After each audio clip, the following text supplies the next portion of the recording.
उसने देखा कि बाहर बहुत भीड़ थी और महंगे से महंगे कपड़े पहने लोग बैंक के अंदर जा रहे थे। कहाँ दवाओं की बदबू और कहाँ ये खुशबू। उसने एक बहुत ही गहरी सांस के अंदर ज्यादा से ज्यादा खुशबू को समेटने की कोशिश करते हुए अपने मन में सोचा, लेकिन अगले ही पल उसके मन में संकोच पैदा हो गया था।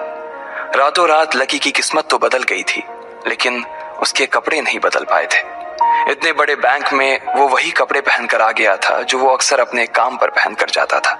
पैसे लेते ही ना सबसे पहले नए कपड़े खरीदने हैं, लकी ने अपने आप से कहा और फिर बैंक के अंदर दाखिल होने लगा। जैसे ही उसने दरवाजे को धक्का दिया, उसे आवाज आई, आउच! लकी थोड़ा सा हड़बड़ी में दिखाई दे रहा था और इस जल्दबाजी के चक्कर में वो एक लंबे बाल वाली लड़की से जा टकराया था जो कि उसके बगल में ही चल रही थी। माफ करना, मैं आपको देख नहीं पाया, सॉरी। लकी ने तुरंत उससे हाथ जोड़कर माफी मांगते हुए कहा। उस लड़की ने इतने अच्छे कपड़े पहन रखे थे कि उसे देखकर ही लग रहा था कि वो किसी अमीर घराने की लड़की थी, इसलिए सॉरी बोलते वक्त ना चाहते हुए भी लकी के हाथ उसके सामने जुड़ गए थे। लेकिन जब उस लड़की ने लकी के कपड़े और उसके हुलिये को देखा तो उसने अपनी नाक भौं सिकोड़ ली। वो लगभग हर रोज इस बैंक में आया और जाया करती थी, लेकिन उसने आज तक इस बैंक के अंदर लकी जैसे फटीचर आदमी को घुसते हुए नहीं देखा था। उसके बालों में से आंवले के तेल की गंध आ रही थी। उसने गुस्से भरी नजरों से लकी की ओर देखा और बोली, क्यों नहीं देख पाए? मैं क्या ट्रांसपेरेंट हूं? तुम्हें इतनी बड़ी लड़की दिखाई नहीं देती? इससे पहले कि बात आगे बढ़ती, उस लड़की ने देखा कि इस बैंक की मैनेजर यास्मीन पटेल उन दोनों की ओर बढ़ी चली आ रही है। उसने भी लकी को देखकर वैसी ही शक्ल बनाई थी जैसी शक्ल उस लंबी लड़की ने बनाई थी। I am so sorry miss, आपको कहीं लगी तो नहीं? यास्मीन ने उस लड़की से पूछा और फिर घिन्न भरी नजरों से लकी की ओर देखने लगी। लकी तमतमाती आंखों से उन दोनों को देखा जा रहा था। वो जानता था कि उसने इतनी जोर से भी दरवाजा नहीं खोला कि उसे चोट लग जाए, लेकिन असल में उसे यह मालूम नहीं था कि वो लोग उसे नहीं बल्कि उसके कपड़े को देख रहे थे। यास्मीन ने लकी को ऊपर से नीचे तक देखा और ना जाने उसके मन में क्यों शक पैदा हो गया। क्या आप मुझे बता सकते हैं कि आप यहाँ पर किस काम से आए हैं? यास्मीन ने बड़ी मुश्किल से अपने चेहरे पर एक मुस्कान लाते हुए कहा। वो उसका हुलिया देखकर ही समझ गई थी कि वो यहाँ का कस्टमर तो नहीं था। लकी ने अपने आप को संभाला और कहा, हाँ वो मैं अपना पैसा निकलवाने के लिए आया था। पैसे निकलवाने के लिए आए हो? यास्मीन ने लकी की बात को ही दोहराते हुए कहा। वैसे तो वो लकी की बात पर जोर से हंसना चाहती थी, लेकिन उसने अपने आप को थोड़ा सा काबू में कर लिया था। लकी की बात सुनकर उसे लग रहा था कि वो कोई पागल था जो यहाँ जबरदस्ती घुसा चला आ रहा था। हाँ तो क्या आपके पास कार्ड है? यास्मीन ने उससे आगे पूछा। न्यू सिटी बैंक का कार्ड हासिल करना एक बहुत ही मुश्किल भरा काम था।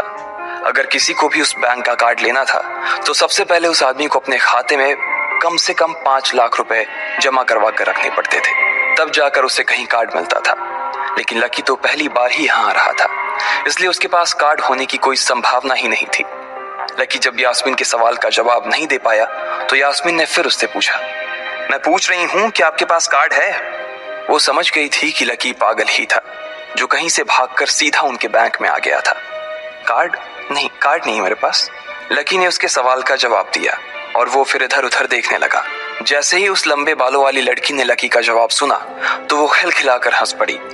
यास्मीन को तो सिर्फ लग रहा था कि वो पागल है, लेकिन वो लड़की तो अपने मन में मान चुकी थी कि यह लड़का कोई पागल ही है जो कहीं झोपड़पट्टी से यहाँ आ गया है। इससे पहले कि आगे कोई कुछ कह पाता, उस लंबे बालों वाली लड़की के पिता वहां आ गए और बोले, चलो बेटी। उनके हाथों में कुछ कागजात थे। लकी ने देखा कि उन्होंने महंगा सा सूट पहन रखा था।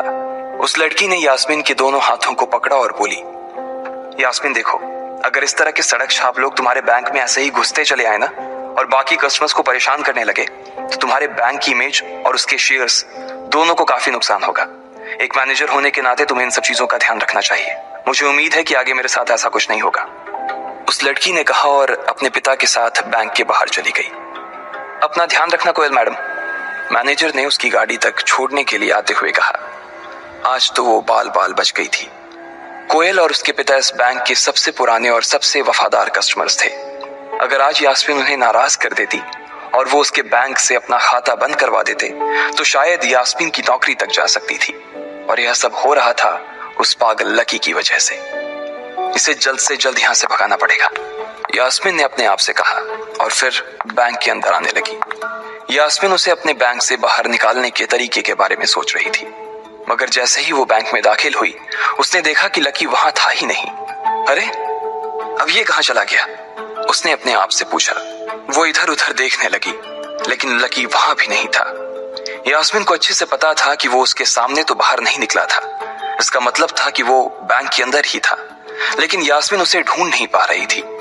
कुछ देर तक बैंक के सारे कोनों को देख लेने के बाद यास्मीन को लगा कि शायद लकी यहाँ बहुत ही असहज महसूस कर रहा होगा, और जब वो कोयल को दरवाजे पर छोड़ने के लिए आई, तब उसके पीछे पीछे वो भी निकल गया होगा। चलो, जान बची, यास्मीन ने अपने आप से कहा और अपने केबिन में आकर बैठ गई। जैसे ही उसने आज के दिन की पहली फाइल उठाई थी, उसे किसी एक की झलक दिखी। ये कोई और नहीं बल्कि लकी ही था।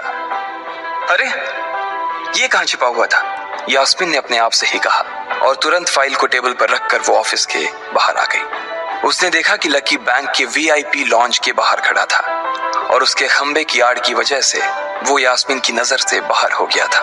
अब यास्मीन को तो वो मिल गया था, लेकिन उसके लिए उससे भी बड़ी एक और मुसीबत खड़ी हो गई थी। लकी जिस कमरे के बाहर अभी खड़ा था, उस कमरे के अंदर शहर के सभी रईस लोगों का उठना बैठना था।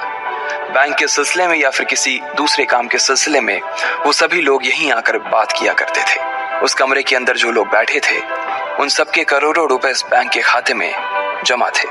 अब अगर ऐसे में लकी वहां घुस जाता, तो सब लोग मिलकर यास्मीन की गर्दन पर चढ़ जाते। रुको, जहां हो वहीं खड़े रहो, यास्मीन जोर से और साथ ही गुस्से से चिल्लाई। बाकी के लोग जो वहां खड़े थे, वो यास्मीन की ये चीख सुनकर डर गए थे। कुछ लोगों को उसकी इतनी जोर से आवाज करने की वजह से गुस्सा भी आ गया था, और यास्मीन सबसे मुस्कुराते हुए माफी मांगकर आगे बढ़ती जा रही थी। वो लकी को किसी भी तरह से उस कमरे में जाने से रोकना चाहती थी, लेकिन उससे पहले ही वो उस कमरे के अंदर दाखिल हो चुका था। अरे यार, ये आदमी है या गधा, यास्मीन ने अपना ही सिर पीटते हुए कहा, और वो भी उस कमरे के दरवाजे की ओर बढ़ने लगी। उसने उस कमरे का दरवाजा खोलने की कोशिश की, लेकिन वो अंदर से लॉक हो गया था।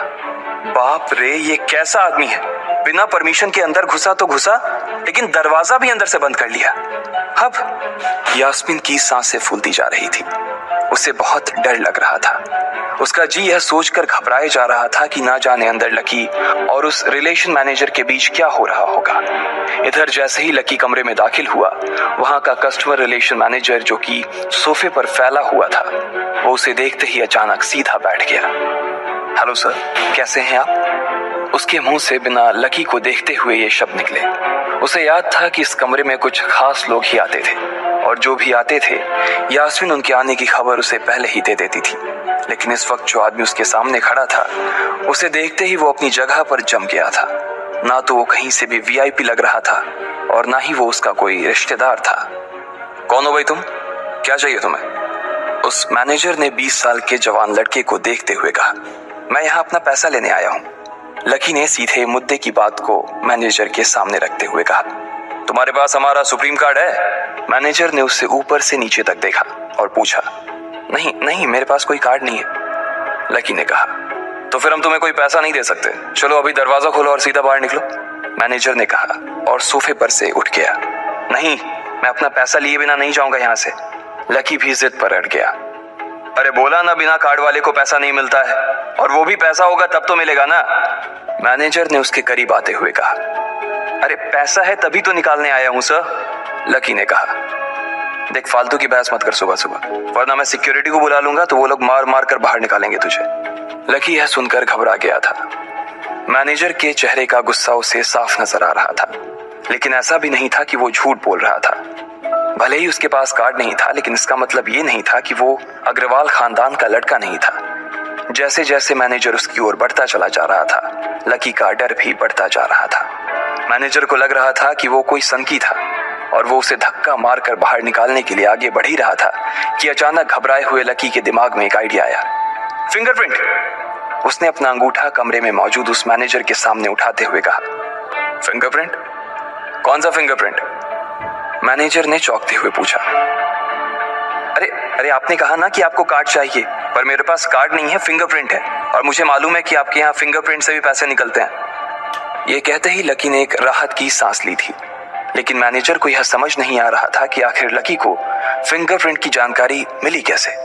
तुम फिंगरप्रिंट यूज करना चाहते हो? मैनेजर ने लकी को घूरते हुए पूछा। लकी की शक्ल और उसका हुलिया मैनेजर के लिए उसकी बातों से मेल नहीं खा रहा था। हाँ, मैं फिंगरप्रिंट यूज करना चाहता हूँ सर, लकी ने सीना चौड़ा करते हुए कहा। उसे इस तरह देख तो मैनेजर और भी कंफ्यूज हो गया था। मैनेजर ने सोचा कि उसे एक चांस देना चाहिए, इसलिए उसने लकी को फिंगरप्रिंट इस्तेमाल करने की इजाजत दे दी थी। वो अपनी टेबल के पास गया और उसके दराज में फिंगरप्रिंट वाली मशीन ढूंढने लगा। 2-3 ड्रॉर में झांकने के बाद आखिरकार उसे वो मशीन मिल गई थी। चुपचाप यहाँ पर अपना अंगूठा लगाओ, मैनेजर ने मशीन को आगे बढ़ाते हुए लकी से कहा। लकी ने अपनी फटी हुई पैंट के पिछले हिस्से में अपना अंगूठा पोंछा और फिर उस मशीन पर लगा दिया। 2 सेकंड बाद मशीन में से एक आवाज आने लगी। उसके अंदर एक लाल बत्ती चल रही थी और वो जोर जोर से बीप कर रही थी। देखा, तुम्हारा फिंगरप्रिंट मैच नहीं कर रहा है। मैंने पहले ही बोला था कि कोई खाता नहीं है इस बैंक में तुम्हारा। मैनेजर ने लकी को ऐसे देखा जैसे वो कोई बड़ा अपराधी था। मैनेजर उसकी पैंट की ओर देखने लगा। उसे लग रहा था कि लकी ने अपनी जेब में कोई हथियार छुपा रखा था और वो मैनेजर को बेवकूफ बना रहा था। इससे पहले कि लकी अपनी जेब से कोई बंदूक या बम निकालता, मैनेजर ने अपना फोन निकाला और पुलिस का नंबर लगाने लगा। लकी ने उसकी स्क्रीन पर देख लिया था कि वो 100 नंबर पर फोन लगा रहा था। लकी बुरी तरह से घबरा गया था। वो बहुत ही उत्साह और जोश में अंदर तक तो चला गया था, लेकिन उसे मालूम नहीं था कि वो इतनी बड़ी मुसीबत में फंसने वाला है। अब आगे क्या होने वाला था? क्या लकी उसे पुलिस को बुलाने से रोक पाता? कहीं उसे कोई फेक मैसेज तो नहीं आया था? लकी कैसे इन मुसीबत से बाहर निकलेगा? आपको क्या लगता है, क्या होंगे इन सभी सवालों के जवाब? कमेंट बॉक्स में कमेंट करके जरूर बताएं और सभी सवालों के जवाब को